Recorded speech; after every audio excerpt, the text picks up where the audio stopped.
드디어 일곱 대접, 하나님의 심판의 마지막 사이클이 왔습니다. 계시록의 가장 키포인트는 계시록의 구조를 이해하는 데 있다고 말씀드렸습니다. 일곱 교회, 일곱 인봉, 일곱 나팔, 그리고 일곱 사인, 이제 마지막 일곱 대접입니다. 이것이 연대기적으로 늘어서서 한 사건 이후에 또 다른 사건이 일어난다는 식으로 이 일곱 사인들을 쭉 늘어놓으면은 계시록을 이해하기 힘들다고 그랬습니다. 그러나 오히려 이거는 사이클로서 점점 더 그 마지막 때에 하나님의 심판과 재앙이 강도를 더하고 그 규모의 극렬함이 더 현장감 있게 다가오는 마지막의 모습을 보여주는데, 오늘 그 일곱 대접 마지막의 마지막 사이클이 왔습니다. 드디어 쏟아지는 현장이 오는데 16장 전장이 첫 번째 대접에서 일곱 번째 대접까지 쏟아집니다. 일곱 나팔은 좀 시간이 꽤 오래 걸렸죠. 근데 일곱 대접은 이 16장에서 다 쏟아집니다. 그 내용을 살펴보면요, 첫 번째 대접이 쏟아질 때 땅이 심판을 받는데 첫째 나팔 역시 땅입니다. 둘째 대접이 쏟아질 때 바다가 피가 되는 재앙이 되었는데 둘째 나팔 재앙도 바다였습니다. 셋째 대접이 쏟아지는데 강과 물의 근원이 피가 되어 음료가 끊기는 재앙인데 역시 세 번째 나팔도 별들이 물에 떨어져 물이 끊기는 재앙으로 사람이 죽는 것이었습니다. 넷째 대접은 태양에 대한 심판이었는데 넷째 나팔 역시도 태양에 관한 재앙이었습니다. 다섯 번째 대접은 흑암, 어둠에 대한 재앙이었어요. 그랬더니 다섯째 나팔 역시 보니까 어둠, 흑암에 대한 재앙이었습니다. 그리고 오늘 설교의 아주 가장 키포인트가 될 여섯 번째 대접이 쏟아지니까 유브라데 강이 마르고 동방에서 군대가 일어나 전쟁에 임하는 모습을 보는데, 실은 여섯 번째 나팔이 부는 그 계시록 말씀을 9장이죠. 돌아가 보니까 유브라데 강이 나오고 그리고 마병대 2만만의 군대가 일어나는 것을 우리가 이미 보았어요. 똑같이 여섯 번째 나팔도 유브라데 강을 중심으로 하는 이야기였습니다. 그리고 마지막 일곱 대접이 마지막에 부어지는데 우레소리 큰 지진으로 만국의 성들이 무너지는 진노의 포도주 잔이 쏟아지는 마지막 재앙이 닥치는데, 일곱 번째 나팔이 불 때 역시 번개, 음성, 우레, 지진, 큰 우박으로 무너지는 재앙을 이야기를 합니다. 제가 왜 이거를 일일이 매칭을 시켰냐면 계시록의 구조가 이와 같이 서로 패턴이 같습니다. 똑같이 맞아 떨어지는 걸 보는데, 그래서 사이클이란 뜻이에요. 불교에서 얘기하는 윤회 시간관이 아니에요. 사이클에서 계속 똑같이 반복한다는 뜻이 아니라 마지막을 향해서 사이클이 점점 더 커지고 더 심화되면서 나아가는 하나님의 시간 개념, 마지막 심판을 향해 나아가는 시간관인 것을 기억하시기 바랍니다. 같은 패턴을 가지면서도 더 강해지는 이유는 이제 일곱 인봉을 뗄 때 재앙의 규모가 4분의 1 쿼러였어요. 그런데 일곱 나팔을 불 때는 3분의 1이라고 이미 말씀을 드렸는데, 드디어 일곱 재앙은 전부 in its entirety 몽땅 다 이 재앙에 들어가는 것을 보게 됩니다. 드디어 일곱 대접이 쏟아지는 이 마지막 재앙에 대해서 우리가 배울 교훈이 제가 한 세 가지 정도로 정리해 봤습니다. 그 첫 번째 교훈을 얻을 수 있는 것은 하나님이 이 마지막에 내리는 심판의 성격에 있습니다. 16장 1절에 보면 하나님의 진노의 일곱 대접이 땅에 이제 쏟아지기 시작하는데 5절에 전에도 계셨고 지금도 계신 거룩하시니요 이렇게 심판하시니 의로우시도다 라고 했어요. 이렇게 심판하시니 의롭다. 하나님의 심판은 의롭다. just 하다고 그랬어요. 이 just 하다는 것이, 의롭다는 말이 하나님의 거룩의 인품, 성격을 나타내는데, 저는 이거를 하나님의 도덕성이다 이렇게 얘기합니다. 하나님의 도덕성이 이 하나님의 의로운 마지막 심판에 드러난다는 뜻이에요. 여러분, 그냥 하나님의 심판은 당연히 의로워야지라고 생각할 수 있지만, 여러분, 모든 재판이, 모든 결과가 의롭지는 않습니다.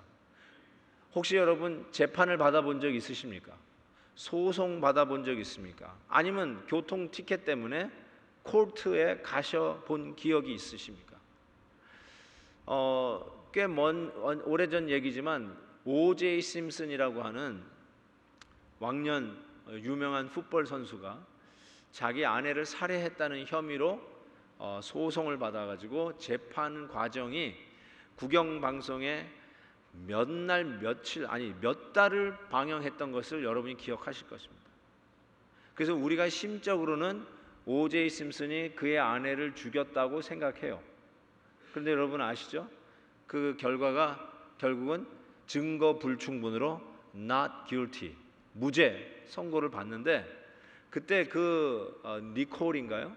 그 가정 부모님들, 그 가족들을 카메라가 클로즈업을 했는데, 무죄를 선언할 때 이쪽에서는 막 뭐 하이파이브를 하고 뭐 변호사하고 O.J. 심슨이 뭐 잘했다고 막 웃는데, 그 아내, 그 가족은 망연자실해서 완전히 무너지는 모습을 봤어요.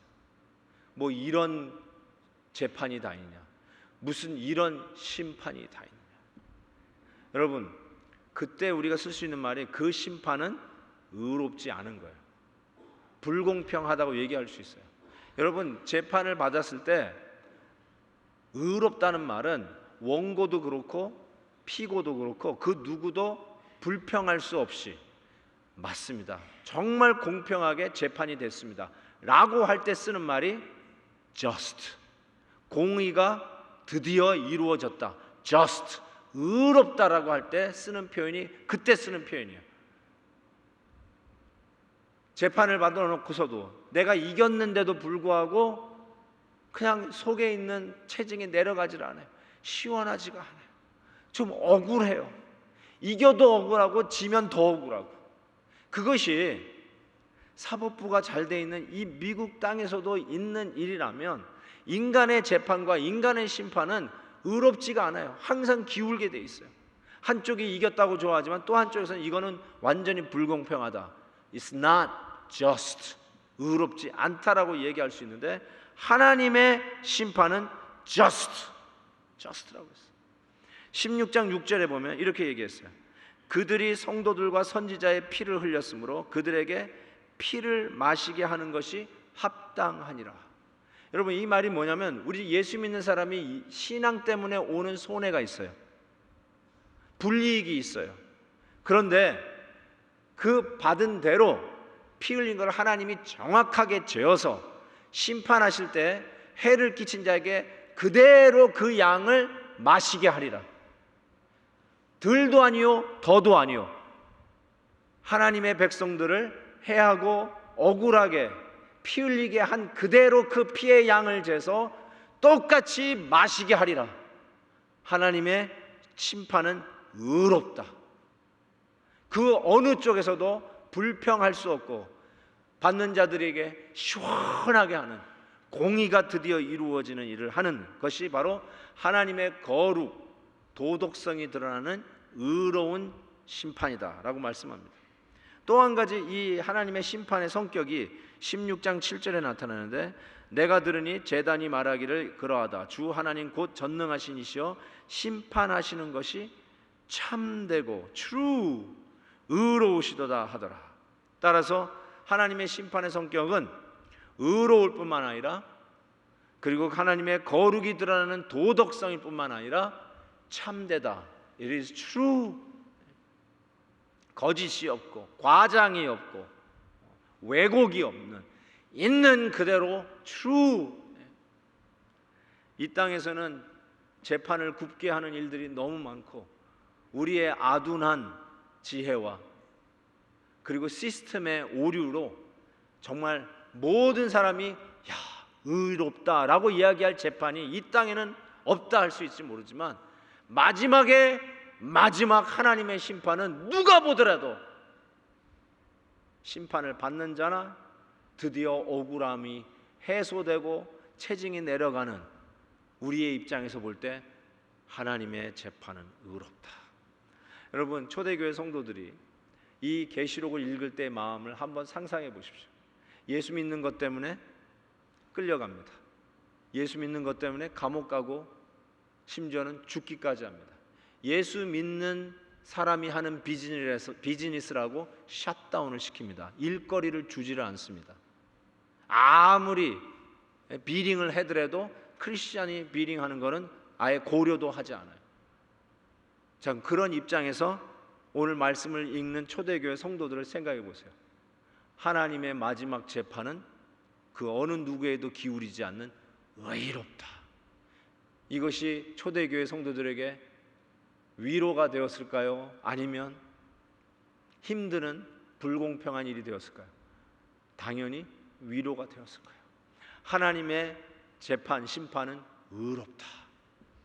여러분에게는 이 메시지가 격려가 됩니까? 위로가 됩니까? 아니면 아닌 것 같습니다. 어떤 쪽입니까? 만약에 이 하나님의 마지막 심판이 이와 같이 의롭다는 이 메시지에 위로를 얻지 못하면 여러분은 심각한 문제가 있는 거예요. 여러분의 생활이 심판받을 것 때문에 움찔하는 것이지, 하나님의 말씀대로 살다가 손해받으라도, 하나님의 믿음대로 이 세상에서 살면서 핍박과 손해를 보다 불이익을 당한다 할지라도 마지막에 하나님의 심판은 just, 의롭다, 이 말씀에 위로를 얻는다면 그분들은 믿음 따라 사는 분인 것을 분명합니다. 위로를 얻으세요. 여러분, 손해보더라도 억울하더라도 하나님의 마지막 심판은 공평하십니다. 의로우십니다. 당신의 거룩함과 도덕성과 그리고 참되신 재판인 것을 믿고 믿음 지켜가는 일에 주저하지 말고 그 길을 가시기를 바랍니다. 또 한 가지 우리가 배울 수 있는 교훈은 하나님의 이 심판의 대상에 대한 것입니다. 누가 이 심판을 받느냐? 16장 2절을 다 같이 한번 읽겠습니다. 시작. 첫째 천사가 가서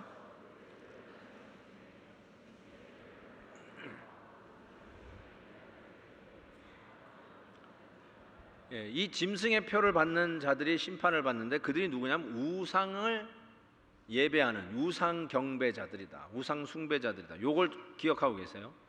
그 다음에 또 다른 심판의 대상자를 16장 9절에서 이야기하는데 같이 또 읽습니다.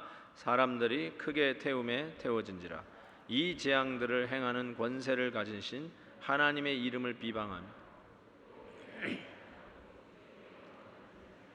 하나님의 이름을 비방하는 자, 그 다음에 요 말 회개하지 아니하는 자, 그리고 주께 영광을 돌리지 않는 자. 한 군데만 더 읽겠습니다. 16장 11절 시작. 아픈 것과 종기로 말미암아 하늘의 하나님을 비방하고 그들의 행위를 회개하지 아니하더라. 요 회개하지 아니하는 자가 심판의 대상자인데 이 말이 계속 반복되죠. 요 회개하지 않는 자가 영어로 이렇게 돼 있어요. They refuse to repent. They refuse to repent. 회개하기를 거절하는 자예요. Refuse to repent. 근데 요거를 다시 그래서 한국말로 바꾸면 그냥 회개하지 않는 자로 번역이 안 돼요. Refuse to repent. 여러분, 이런 우리 한국적 표현이 있죠. 때려 죽여도 안 하는 거. 근데 요 refuse to repent가 그런 뉘앙스입니다. 때려 죽여도 회개하지 않는 자, 그 뜻이에요. 때려 죽여도 회개하지 않는 자. 이 심판의 대상자가 누구냐면요, 때려 죽여도 회개하지 않는 자가 심판에 받을 자들이에요. 끝까지 자기 고집 피우는 자. 이제 웬만하면 돌아올 때가 됐고 회개할 때가 됐는데 끝까지 회개하지 않는 자, 자기 방식을 놓지 아니하고 이제는 하나님 앞에 무릎을 꿇을 때가 되는데 끝까지 지고집 부리면서 멸망의 낭떠지로 떨어지는 자, 절대로 회개하지 않는 자, 완악하여서 예수 그리스도의 복음을 끝까지 거절하고 예수 믿기를 거절하고 같이 교회 가서 예배 드리기를 끝까지 암에 걸려 죽어가는 마지막 순간까지도 끝까지 하나님을 향해서 삿대질하면서 예수를 거절하는 자, 끝까지 회개하지 않는 자, 그런 자들이 심판의 대상자라는 거예요. 좀 과한 표현 같다는 생각이 들지만 절대로 과하지가 않아요. 여러분, 실은 계시록을 읽으면서 이 마지막의 심판의 모습들을 보면 좀 억울하다는 생각 안 드십니까? 애국과 소돔의 거리에서 널브러져 있는 시신들이 성도들이었어요. 신앙을 지키다가 살아있는 횃불이 되고 불쏘시개가 되고 사자의 밥이 되는 일들이 허다하던 초대교회 당시에 좀 억울하다는 생각이 안 드십니까? 그리고 심지어는 좀 사랑의 하나님이 좀 너무 과하다라는 생각을 많이 가져요. 그리고 소위 지성인이라고 하는 철학자들이 내가 왜 기독교의 하나님을 믿지 않느냐, 바로 이런 끔찍한 재앙과 심판을 하시는 하나님을 보고 뭐 이렇게 전근대적이고 원시적인 이런 미신을 믿느냐라고 이야기하는 것도 이해가 돼요, 실은. 근데 여러분 잘 들으세요. 속지 마세요. 하나님의 재판, 심판은 여기서 뭐라고 했어요? 의롭다. 절대로 어느 쪽으로도 치우치지 아니하는 의로운 재판이에요. 두 번째로, 이게 끔찍하다고요? 하나님이 때려 잡지 않아도 멸망받을 심판을 이 회개하지 않는 자들은 그 길을 향해서 갑니다. 왜냐하면 아까 제가 염두에 두라는 심판받을 대상자들이 짐승의 표를 받은 자들이라고 했는데, 그들을 어떻게 표현하면 우상을 경배하는 자, 우상 숭배자들이라고 얘기해요. 이 우상이라는 말은 실은 우리 예수 믿는 사람이 쓰는 말이지 진짜로 우상을 숭배하는 자들은 쓰는 말이 아니에요. 돈이 우상인 줄 알고 돈이 전부인 줄 알고 돈 벌기에 환장한 사람들이 그래 나는 이제부터 돈을 우상으로 섬기는 자들이 될 거야, 그런 말 안 써요. 여기에 무슨 희한한 나무에다가 희한하게 생긴 돌에다가 손이 발바닥이 되면서 빌면서 비나이다 하는 사람들이 나는 우상 숭배 열심히 할 거야, 그러지 않습니다. 그걸 보고 우리가 하는 말이 그게 우상이라고 우리가 붙인 말이에요. 그들이 하는 말이 아니에요. 여러분, 왜 우리가 그걸 우상이라고 붙입니까? 그들은 그게 정말로 신이라고 믿습니다. 그것이 자기를 살려줄 거라고 믿습니다. 그것이 전부인 것 양 그거 얻기 위해서 혈안이 되어서 뛰어갑니다. 근데 왜 우상이에요? 그거 얻었다고 하는 순간에 그 끝을 가보니까 허망한 거예요.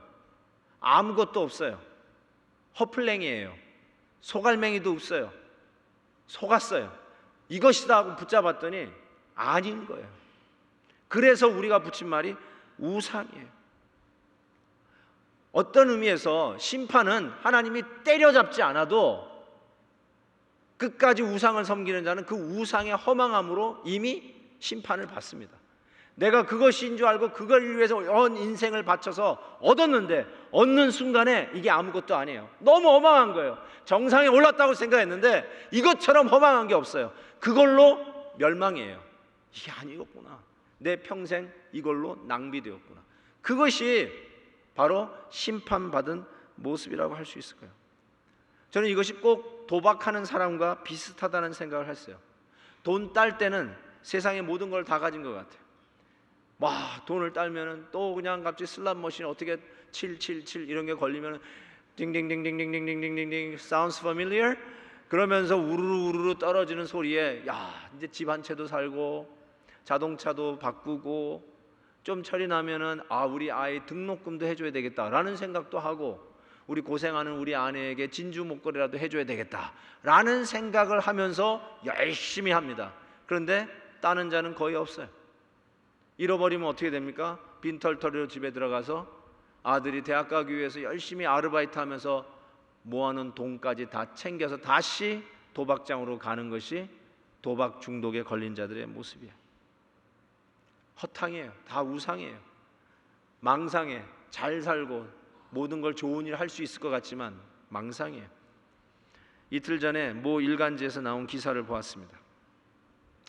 지난 금요일 18일 날 나온 기사인데 그때 취재한 건데 K타운의 올림픽 블루바드에 관광버스들이 질비하게 늘어져 있다는 것이에요.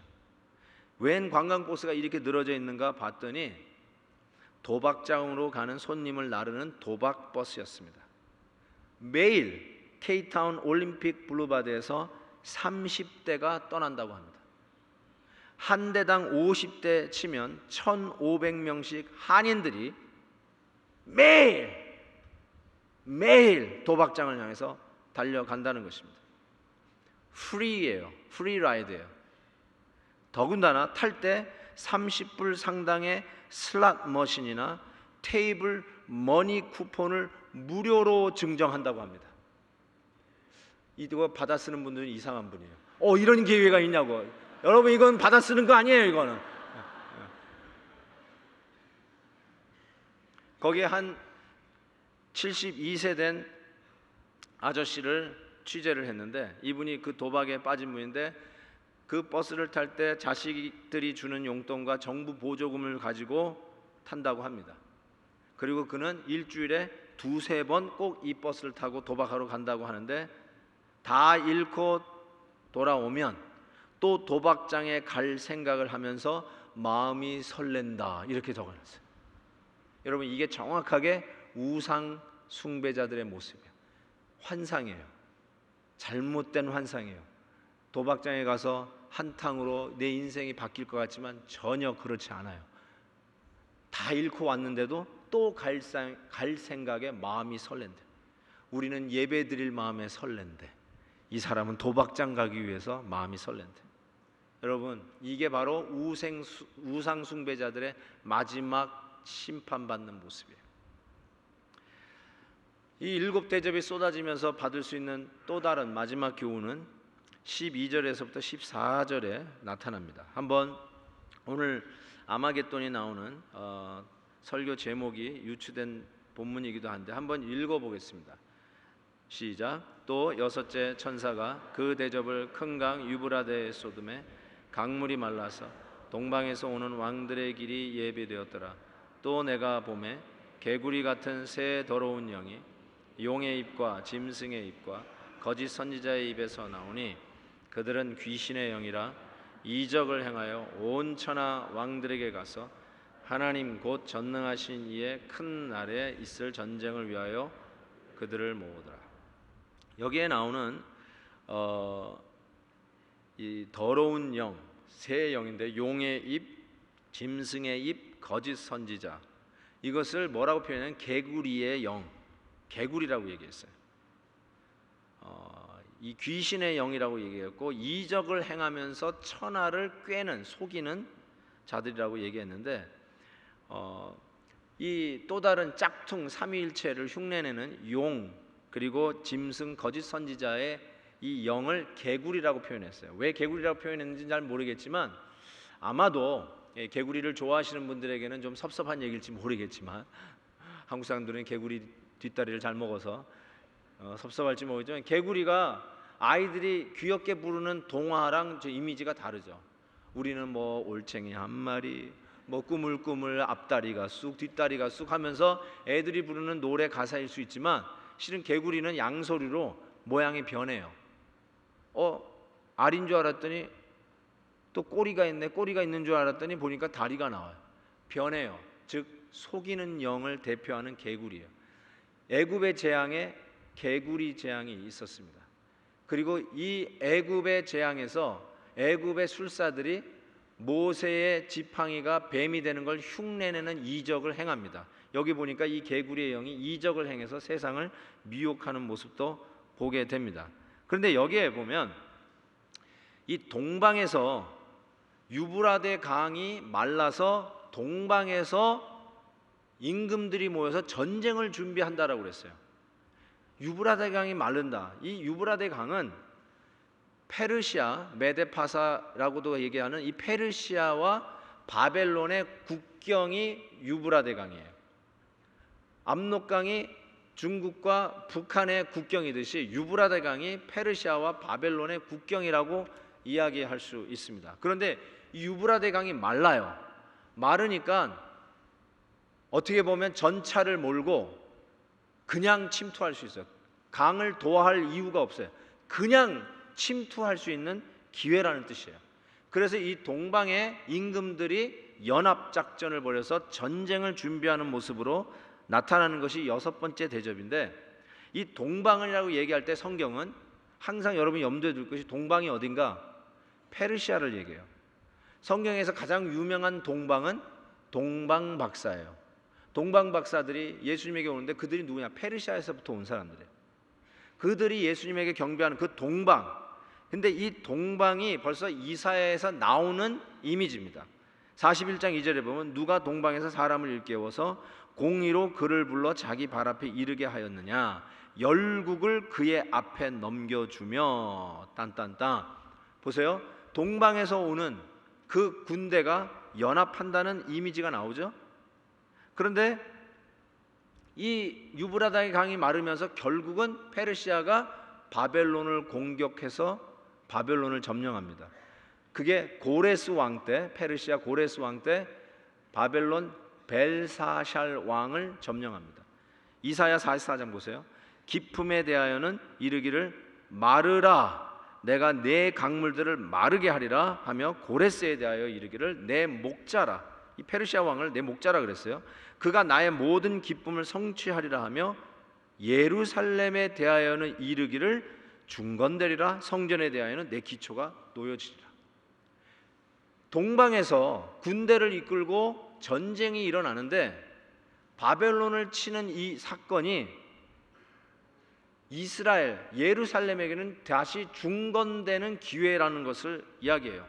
그래서 여섯 번째 대접이 부어지면서 일어나는 이 전쟁의 재앙이 어렵고 힘들고 핍박이고 참 어려운 환경이지만, 또 한편으로는 잘 들으세요, 하나님의 백성이 구원을 체험하는 기회이기도 해요. 동전의 양면과 아주 비슷합니다. 강이 마르면 적이 도하할 수 있는 아주 절호의 침략의 기회입니다. 근데 이 강이 말라서 적이 쳐들어오는 이 위험천만한 일이 있음에도 불구하고 이 강이 마르면서 적의 공격에 노출되는 이면에는 하나님이 당신의 백성을 구원하시는 섭리가 있는 것이 성경에 많이 나옵니다. 여러분, 강이 마르는 사건이 성경에 제법 나와요. 뭐 쉽게는 가나안 정복을 위해서 하나님이 요단강을 마르게 하셨어요. 그래서 요단강을 건넙니다. 심지어는 엘리야, 엘리사 선지자도 자기의 겉옷을 강우에 침해 요단강이 갈라졌어요. 강을 마르게 했다는 뜻입니다.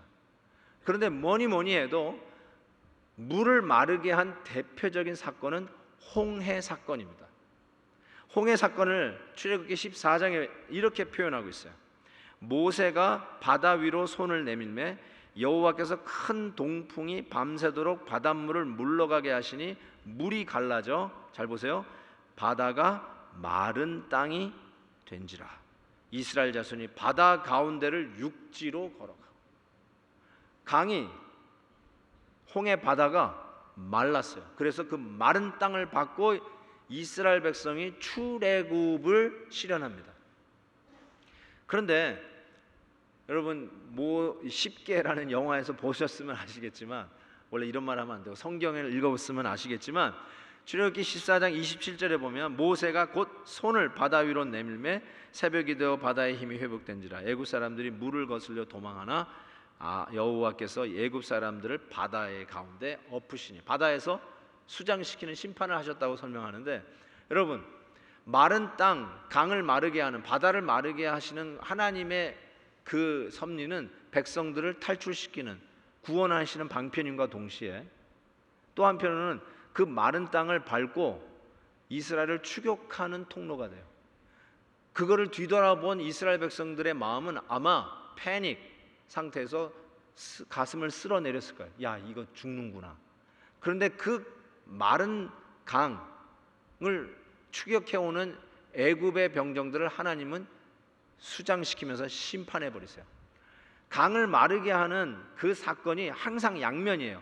백성들에게는 구원이요, 하나님을 대적하는 자들에게는 심판이, 이 양면성이 성경에 표시되는데, 바로 오늘 이 여섯 번째 대접이 쏟아지면서 일어나는 유브라데 강이 마르면서 적이 침투해서 대전쟁을 준비하는데, 이 마지막 전투가 벌어지는 장소를 뭐라고 하냐면 아마겟돈이라고 부릅니다. 16절에 보니까 새 영이 히브리어로 아마겟돈이라 하는 곳으로 왕들을 모으더라. 이 왕들은요, 이 새 영, 즉 개구리예요. 이 새 영이 속이는 영에 의해서 속아서 전쟁을 준비하는 왕들이라고 얘기할 수 있는데, 이들이 아메겟돈이라고 하는 지역에서 총집결해서 마지막 전쟁을 준비하는 모습이에요. 이 아마겟돈은 헬라어적 표현으로, 원래는 히브리어라고 했잖아요. 히브리어는 어떻게 되면 하르 마게돈 이렇게 돼 있어요. 하르라는 말은 산이에요. 산, 하르. 그러니까 이 마게돈은 구약적인 우리 표기 방법으로 우리 한국식으로 읽으면 무깃도입니다. 무깃도, 하르 무깃도, 무깃도 산에서 일어나는 전쟁을 이야기합니다. 마지막 최후의 전쟁, 지구의 종말이 오는지 아니면 인류의 종말이 오는 마지막 전쟁은 이 하르 무깃도, 무깃도 산에서 일어나는 이 아마겟돈 전쟁에서 일어나는구나 라고 생각해서, 최근에 이스라엘과 팔레스타인 가자 지역에 있었던 이 사건을 보면서도 또 혹자는 이거 아마겟돈 전쟁이 일어나는 거 아니야? 라는 이야기를 하는 이유도 이 아마겟돈이라는 이 하르 무깃도에서의 마지막 전투 때문에 하는 말일 겁니다. 이 무깃도가 도대체 뭔데 여기서 마지막 최후의 전쟁이 벌어지는가? 실은 이 무깃도는요, 이스라엘 역사에서는 아주 중요한 일들이 일어날 때마다, 중요한 전쟁이 일어날 때마다 여기서 일어났던 것을 보게 됩니다. 가장 대표적인 것이 열왕기 하에 나오는데, 요시야 당시에 애굽의 왕 바로 느고가 아수르 왕을 치고자 하여 유브라데 강으로 올라가므로, 유브라데 강으로 가는 거예요 지금. 그때 요시야 왕이 맞서서 막아서는데 애굽 왕을 요시야가 막았는데 무깃도에서 만났을 때 죽인지라 이렇게 돼 있어요. 여러분, 이 무깃도는요, 이렇게 사진으로 이렇게 보니까 이렇게 좀 언덕같이 보이죠? 저게 무깃도, 텔 무깃도죠. 요즘은 텔 무깃도라 하는데 언덕바지 같이 보여요. 저 뒤에 광활하게 펼쳐져 있는 평지가 이스라엘 평지로서 이스라엘의 곡창지대 중 아주 중요한 곡창지대 중에 하나입니다. 그런데 이 무깃도의 위치를 지도에서 보면은 저렇게 황토색으로 보여지는 부분이 이제 높은 산, 험한 산을 나타내고, 녹색은 평지를 의미하는 정도는 아시죠? 예? 그리고 보면 저 동그란 침대가 무깃도예요. 갈멜산에서부터 그 무깃도를 통과해서 이게 진한 이 요단강과 사해바다로 내려가는 저 진한 황토색이 바로 거기를 통해서 이 예루살렘, 베들레헴, 헤브론이 쫙 그 산악 도시로 있어요. 그런데 무깃도는 정작 보면은 저 애굽이, 이집트가 대륙을 정복하기 위해서 행군을 한다면 어디로 가냐면 저 해안을 따라서, 평지를 따라서 갑니다. 그런데 대륙을 가기 위해서는 반드시 넘어가야 할 계곡이 있는데, 바로 저 갈멜산에서부터 이 예루살렘 이쪽으로 뻗어가는 이 계곡을 넘을 길이 없어요. 너무 험한 게. 근데 그 중에 가장 낮은 곳이 무깃도예요. 입구예요. 그래서 실은 이 무깃도에서 그래서 전쟁이 일어날 수밖에 없어요. 그래서 좀 더 큰 지도를 보면은 애굽이 저 광활한 바벨론과 아수르와 페르시아, 저 광활한 대륙을 정복하기 위해서 군대를 이끌고 간다면 꼭 팔레스타인, 지금의 이스라엘 그 지역을 통과를 해요. 통과하기에 마지막 최후 보루가 그 계곡을 넘어가는 무깃도를 넘어가야 저 대륙을 향하는 거예요. 그리고 저 유브라데 강으로 가는 겁니다. 근데 무깃도에서 막아서는 이 전쟁이 많고 거기서 요시야 왕이 죽었다는 것이죠. 여러분, 그래서 이 초대교회 성도들이 마지막 전쟁이 일어나는 아마겟돈 전쟁, 하르 무깃도, 무깃도 산에서의 전쟁을 얘기할 때는 늘 전쟁이 일어난 곳, 늘 입구에 있어가지고 양쪽 대륙의 거대한 열국이 만나서 싸우는, 큰 제국들이 싸우는 싸움터 무깃도, 거기서 마지막 전쟁이 일어난다는 뜻이구나 라는 것을 캐치할 것이에요. 그렇지만 14절에 보면 이 전쟁은 온 천하 왕들과 더불어 15절에 보면 누구랑 싸우냐면 보라 내가 도둑같이 오리다. 누구랑 싸우는 거예요? 예수님이 재림하실 때 오시는 모습을 항상 복음서에서는 이렇게 표현했어요. 당신의 오시는 모습은 도둑같이 임하시겠다고 했어요. 예수님 재림하는 이 마지막의 모습이에요. 즉 이 열 왕들이 함께 모여서 일으키는 전쟁은, 이 아마겟돈의 전쟁은 그리스도와 그리스도 교회를 향한 영적 전쟁인 것을 우리가 알 수 있어요. 끝까지 회개하지 아니하고 끝까지 우상 숭배하는 자들과 거짓 영에 속아서 자기의 잘난 맛에, 자기의 똑똑함으로, 자기의 힘으로 어떻게 하든지 간에 하나님을 허물려고 하는 이 악한 영들과, 그리고 그리스도와 그리스도의 교회와의 전쟁인 것을 알 수 있습니다. 한 가지 생각해 보고 싶은 것은 이 무깃도 산에서의 전쟁이 아마겟돈 전쟁이라고 그랬는데, 구약의 무깃도를 보면 무깃도 산이라고 쓴 표기가 하나도 없습니다. 무깃도는 무깃도라고 그러지 갑자기 무깃도 산에서의 전쟁이라고 쓴 적이 없어요. 무깃도 산에서 전쟁이 있었다. 아까도 봤지만 무깃도에서 요시야 왕이 죽었지 무깃도 산에서 죽었다 그런 말 없어요. 무깃도는 엄연한 문에서는 산이 아니에요. 지금은 텔 무깃도 해가지고 옛날 도시들은 무너지면 그 위에 또 도시가 세우고 무너지면 그 위에 또 도시가 세서 이스라엘 가보시면은 전부 다 텔 베델, 뭐 텔 무깃도 이래서 가서 이제 이번에 가시는 분들은 보시게 될 거예요. 텔이란 말, 언덕이라는 말 아주 비슷하게 쓰는데 무깃도는 그런 식의 산은 아니에요. 근데 성경학자들이 왜 마지막 전쟁을 무깃도 산이라는 표현을 썼나? 그게 왜 아마겟돈이라는 말을 썼나? 그것은 산이라고 하는 어떤 상징성 때문이라는 거예요. 산? 여러분, 산에 있는 도시가 있어요. 아까도 얘기한 대로 산 위의 동네, 예루살렘, 시온산 위에 세워져 있는 하나님의 도성이 예루살렘이에요. 예루살렘을 상상하게 하는 단어 하르, 그 이야기를 하면서 마지막 전쟁이 있을 그 영적인 전쟁이 예루살렘인 것을 암시한다는 뜻이죠. 이것도 지역적 예루살렘이 아니라 하나님의 도성, 영적인 도성, 빛의 도성을 의미하는 의미라고 할 수 있어요. 그러고 보니까 스가랴서에서의 마지막 전쟁은 예루살렘이라고 쓰고 있어요. 스가랴서 12장 3절 보면 그날에는 내가 예루살렘을 모든 민족에게 무거운 돌이 되게 하리니 그것을 드는 모든 자는 크게 상할 것이라. 천하 만국이 그것을 치려고 모이니라. 아마겟돈 분위기하고 아주 비슷하죠? 스가랴 14장 보세요. 내가 이방 나라들을 모아 예루살렘과 싸우리니. 지금 동방에서 모든 나라들이 연합해가지고 하나님과 싸우는 그 무깃도에서의 전쟁, 아마겟돈의 전쟁과 아주 흡사한 표현이에요. 여러분, 결국은 이게 한 나라와 또 한 나라의 전쟁이 마지막 아마겟돈 전쟁이 아니라는 것을 가르쳐줘요. 제가 maybe라는 말을 많이 썼어요. 666 누구다, maybe, 제가 이런 표현을 많이 썼어요. 근데 이거는 maybe가 아니에요. 옛날 동서냉전 시대 때는 이 마지막 아마겟돈 전쟁, 지구의 종말을 알리는 전쟁을 한 나라와 또 이념을 달리하는 또 한 나라의 큰 전쟁, 3차 대전이라는 얘기를 많이 했습니다. 또 요즘은 이런 얘기예요. 기독교 국가와 이슬람 국가의 마지막 한판이다 라는 얘기도 서슴지 않고 합니다. 근데 제가 단연코 말씀드리는데 아마겟돈 전쟁은 한 나라와 또 한 나라의 전쟁이 아니에요.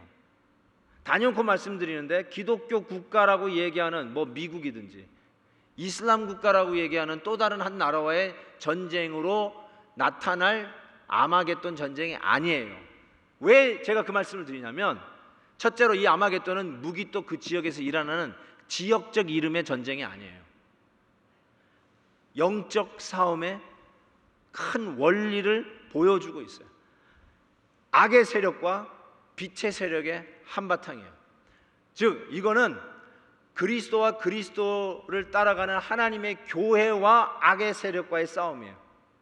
여러분, 우리 미국과 적대국이라고 할 수 있는 이란, 이라크, 여러분이 생각할 때 그 사람들 보면 테러리스트 비슷하게 생겼다라고 우리가 선입관으로 잘못 갖고 있는 그 나라에 선교사님들의 리포트를 보면 리바이벌, 기독교 교회가 일어나고 있어요. 이락에 교회들이 막 일어서고 있어요. 지금 엄청난 일이 벌어지고 있어요. 여러분, 미국하고 누가 붙으면은 아마겟돈 전쟁이라고? 아니에요. 우리 성도들은 이미 아마겟돈 전쟁을 하고 있어요. 자기가 살고 있는 곳에서, 그것이 미국이든지 북한이든지 이란이든지 이락이든지 사우디아라비아든지 인도네시아든지 아프리카 수단이든지, 우리 하나님의 백성은 어디에 있든지 간에 어둠의 세력과의 싸움을 하고 있어요. 왜요? 우리는 새 예루살렘, 우리 하나님의 도성, 빛의 자녀들이기 때문에 어둠의 성, 이 악령, 거짓의 영과 싸우는 이 아마겟돈 전쟁을 이미 하고 있다라고 해도 과언이 아니에요. 마지막 싸움, 아마겟돈 전쟁이에요. 우리가 싸워야 할 전쟁이고, 아니 싸우고 있는 전쟁일 수 있어요. 이 전쟁에서 우리가 어떻게 이기는가? 저는 이 7 대접이 쏟아지는 하나님의 재판이 열쇠가, 이 푸는 열쇠가 누가복음 9장에 있다고 생각합니다. 9장을 보시면 이건 다 같이 읽었으면 좋겠네요.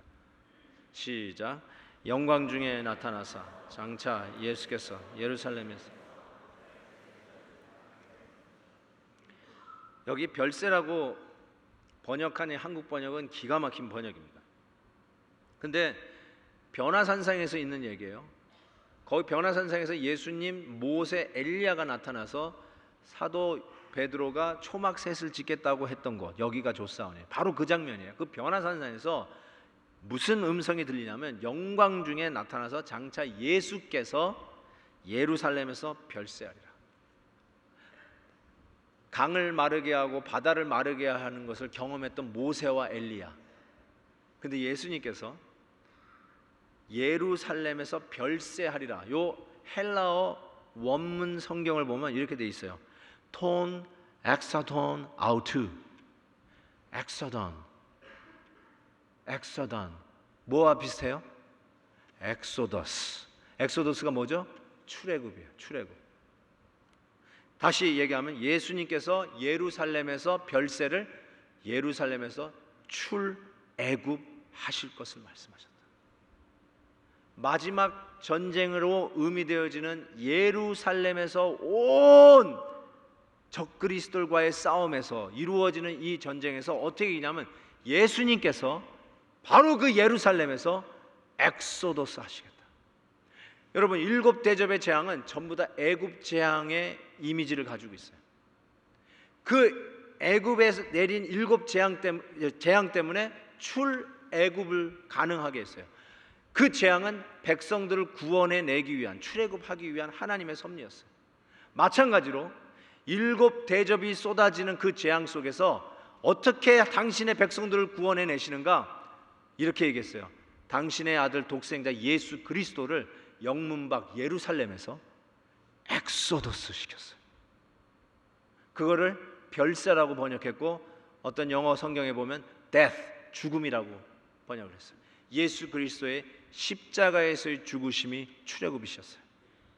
백성들이 구원받을 수 있는 유일한 길은 이 환난과 압제와 억울함이 창궐하는 이 마지막 아마겟돈 전쟁에서 하나님의 백성들을 구원하는 방법은 예루살렘에서 별세하시겠다는, 예루살렘에서 이 재앙에, 애굽에 내렸던 재앙을 몸소 십자가에서 대신 담당하고 엑소더스 하시겠다는 예수 그리스도의 십자가로 당신의 백성들을 구원하는 약속의 말씀을 주셨어요. 할렐루야. 여러분은 이미 예수 그리스도의 십자가에서 여러분의 죄가 대신 담당하신 우리 주 예수 그리스도의 엑소더스, 예수 그리스도의 출애굽으로 말미암아 마지막 승리가 보장된 성도임을 믿습니다. 어떤 억울함이 있어도, 불이익을 당해도, 조롱을 당해도 믿는 것이, 교회 가는 것이 파퓰러하지 않는 시대가 온다 할지라도 우리는 이미 마지막에 최후의 승리가 보장된 자들이에요. 아마겟돈 전쟁의 승리는 우리들의 것이에요. 예수 그리스도의 십자가로 말미암아 얻어놓은 승리예요. 그래서 우리는 어떠한 답답한 상황 속에서도 당당하게 승리를 믿고 믿음으로 가셔야 돼요. 우리 앞에 있는 그 어떤 공격이나 땅을 마르게 하여 강을 마르게 하여 건너오는 적들의 공격 속에서도 위축되지 말고 당당하게 믿음을 지키며 최후의 승리는 우리의 것이다 믿고 믿음으로 승부를 거셔야 돼요. 몸의 질병 때문에 위축되지 마세요. 예수 그리스도의 최후의 승리를 믿고 담대히 나가세요. 비즈니스가 안 된다고 망한 것처럼 망연자실하지 마세요. 최후의 승리는 하나님의 백성들의 것이라고 약속하고 있지 않습니까? 일이 내 뜻대로 안 풀린다고 저주받은 게 아니에요. 적들이 마른 강을 밟고 공격해 온다고 죽은 게 아니에요. 또 다른 이면에 우리 하나님은 이미 우리의 승리를 보장하고 우리를 구원하시는 하나님의 섭리가 있음을 믿고 오늘 이 시대에 아마겟돈이라는 전쟁을 치열하게 싸우고 있는 현장 앞에서도 굴하지 아니하고 계속 믿음으로 담대하게 나아가는 하나님의 백성들, 우리 베델의 성도 되시기를 주의 이름으로 축복합니다. 기도하겠습니다. 하나님 아버지 감사합니다.